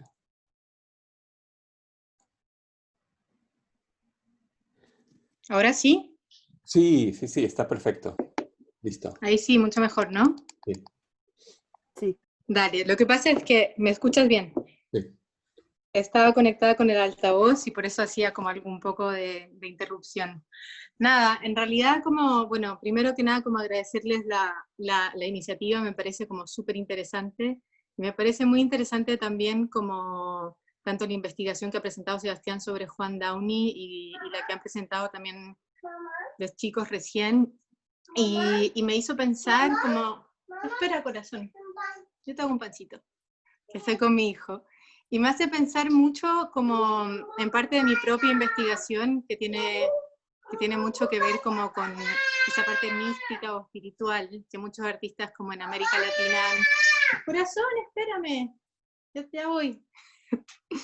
y que me hizo pensar mucho también cuando escuchaba como el acento mexicano en investigaciones como por ejemplo la de Jacobo Greenberg Zimmerman, que se metió como profundamente en los estudios de la conciencia, y de los estudios de la conciencia desde ese punto de vista como científico, terminó internándose en un aspecto místico tremendamente profundo, ¿no? Y que eso es muy marcado como en esa relación como entre una mística, vamos a decir, y la tecnología, y es que no nos podemos como olvidar que, por ejemplo, los estudios de la conciencia aparecen producto de que existe la tecnología para poder introducirse en esos estudios, ¿no? Introducirse como en esos aspectos como de, originalmente como el cerebro humano, hasta que de pronto... Sí, te voy a hacer un pan.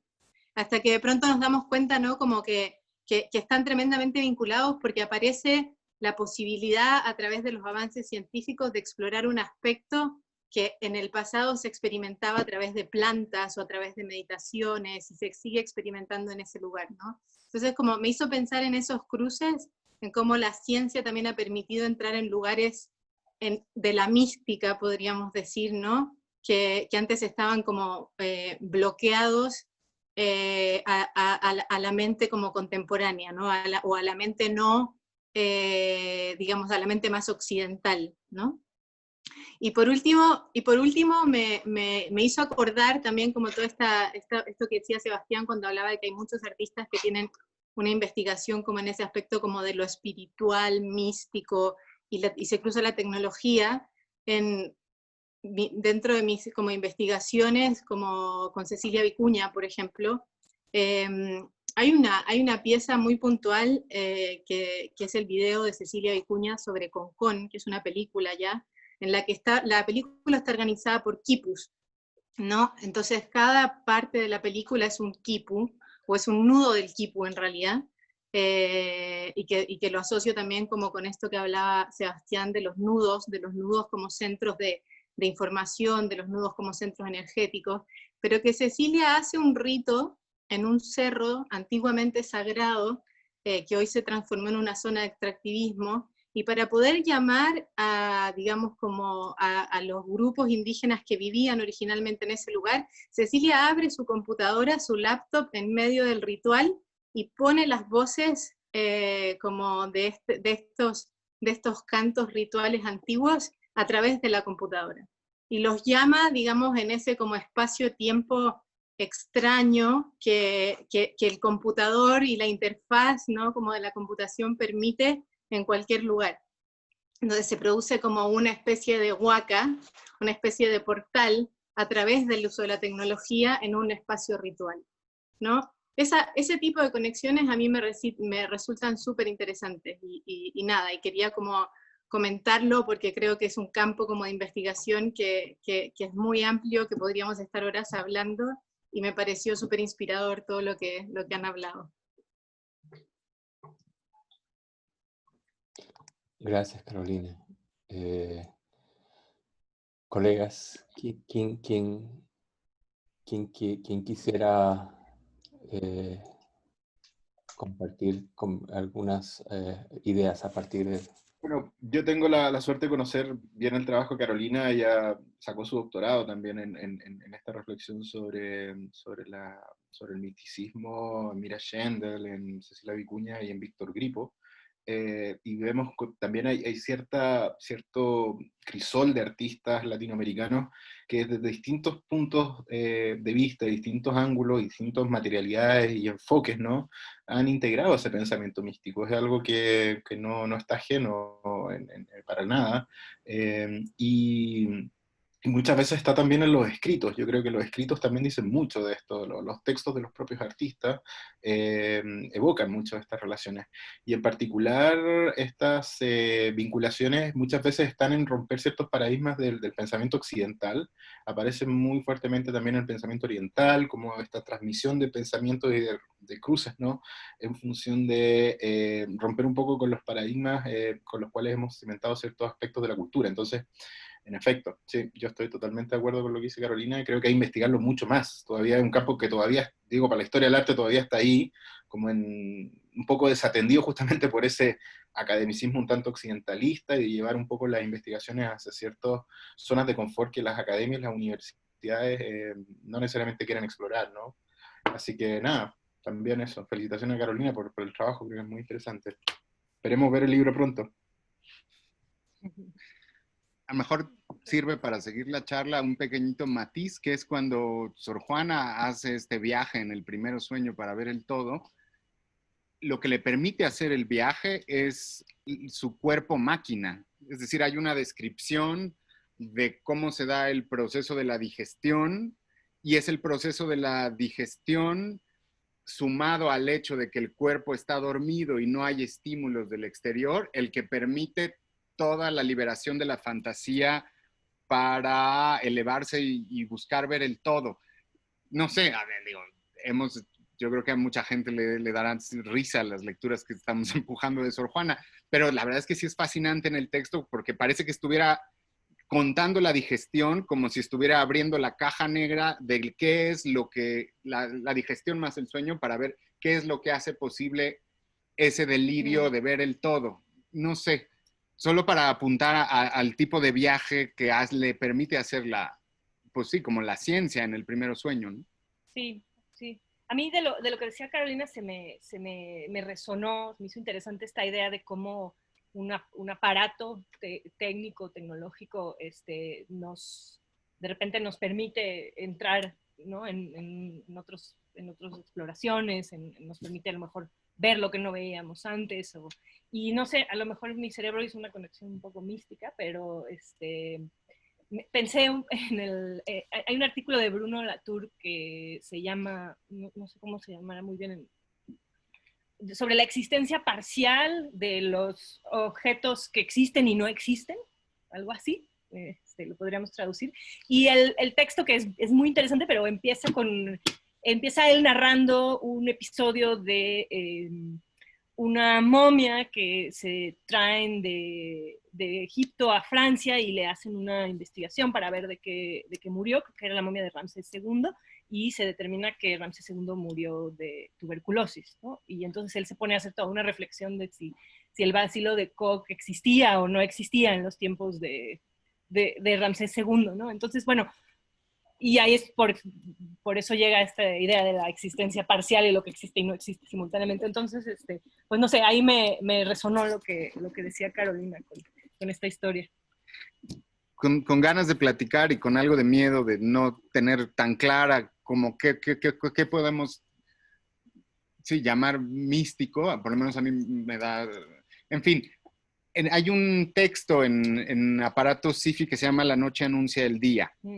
Y es un texto que cuenta la historia de una máquina que permite captar los pensamientos y revelarlos, y revelarlos a manera de película, como si fuera una máquina que pudiera... La hipótesis es que el pensamiento es como una señal eléctrica, y entonces la máquina permite revelar el pensamiento y revelar los pensamientos inconscientes. Entonces es una máquina que vuelve película lo que está produciendo el inconsciente. Por lo menos en el registro de ciencia ficción, de repente las máquinas permiten ir más allá de lo que la ciencia nos decía que podíamos ir, ¿no? Y como dar ese paso, no sé si tenga algo que ver con como jugar con las fronteras entre misticismo y ciencia, algo así. Y al respecto, quería decir dos cosas. Una, hay esta obra de teatro que se llama La mujer y el robot, que es de Miguel Marcicovetere y Durán, y es un escritor guatemalteco, y él escribe esta novela, creo que es 1937, que publica La mujer y el robot.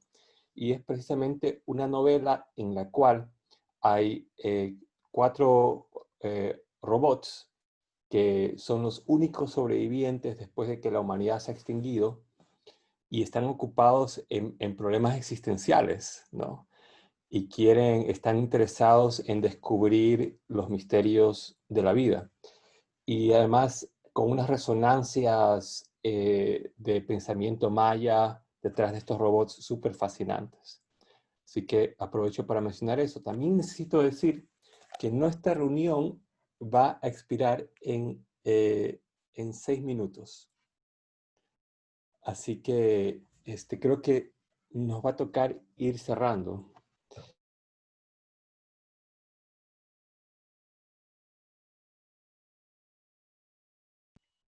Te dejamos de escuchar. Oscar, cerraste tu micrófono. ¿Sucedió ahora o estaba hablando como loco durante los últimos 2 minutos? Se escuchó tu reseña del texto de ciencia ficción y luego ahí se apagó. No, dijiste que ya se iba a cerrar la reunión. Fue solo después de que dijiste que se iba a cerrar. Es que, sí, es que se va a cerrar la sesión. Ay, Sergio. Gusto ver a Sergio aquí.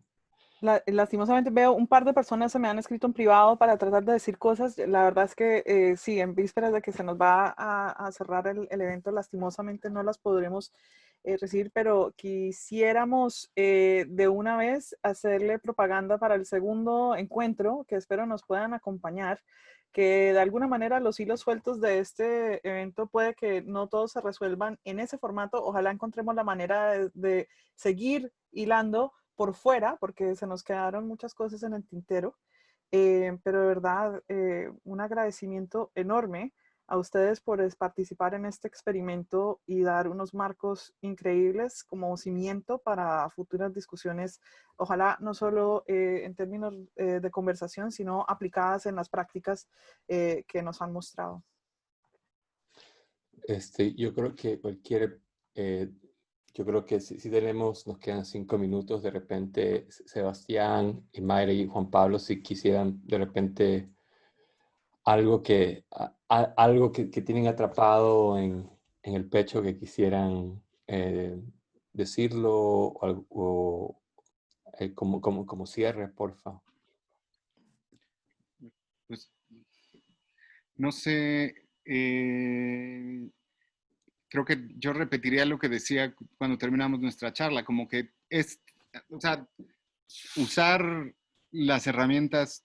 Aparato Sci-Fi como que está muy inspirado en la práctica del software libre, como lo contaba, y con ese tipo de herramientas hicimos nuestra digitalización de textos. Entonces, como empujar una práctica archivística en Internet descentralizada, pues es como un poco, creo, una apuesta que me parece fascinante, que está en Orbitart con ustedes, de generar un archivo y de generar un archivo abierto que permita apropiación.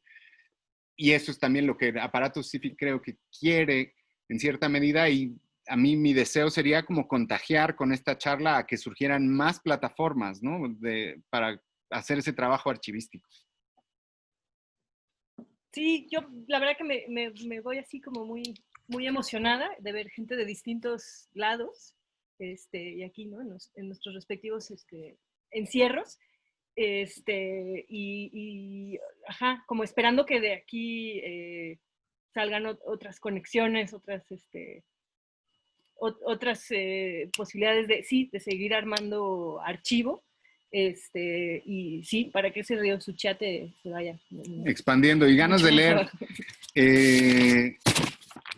Gracias a ustedes dos por acompañarnos. Y Sebastián, ¿hay algo que quizás quisieras decir? No, muy brevemente que dentro de todo lo duro, lo terrible, la tragedia que nos está pasando en este momento con la pandemia, generar esta comunidad es un bálsamo también un poco hacia nosotros, como poder encontrar un lugar donde nos podamos reencontrar, podamos conversar, e incluso estas plataformas que están hoy en día siendo el canal posible, nos está permitiendo romper unas fronteras que quizá en otros modelos tampoco lo habríamos hecho de manera tan fluida. Así que, nada, celebro la iniciativa, chicos, de verdad los felicito, estoy muy contento y nada, a seguir avanzando y ojalá se cuiden mucho porque está muy difícil la situación. Gracias, en verdad, muchísimas gracias a ustedes por la generosidad de sumarse a la conversación hoy día, y nuevamente al equipo de Orbitat, y a Ana María Gómez, Ana María Rat, y a Ricardo Cuello, y a quienes nos acompañan hoy. Y me ha dado muchísimo gusto poder ver aquí a la distancia a mi buen amigo Sergio Parra, que aquí no he visto hace varios años. Te envío un abrazo, Sergio. Y, Ana María, no sé si... abrazos indiscriminados a todos los que están hasta ahora, mejor dicho, los 68 que aún nos acompañan, que en su pico fueron 92, y gracias por escoger esto como una forma de pasar su viernes, sea la franja horaria en la que estén, y de verdad espero nos acompañen para el segundo encuentro, pero de nuevo, Sebastián, Mayra, Juan Pablo, muchísimas gracias. Muchísimas gracias de Gracias por la verdad. invitación. Ustedes. Gracias a ustedes. todos. Un abrazo muy grande. Gracias.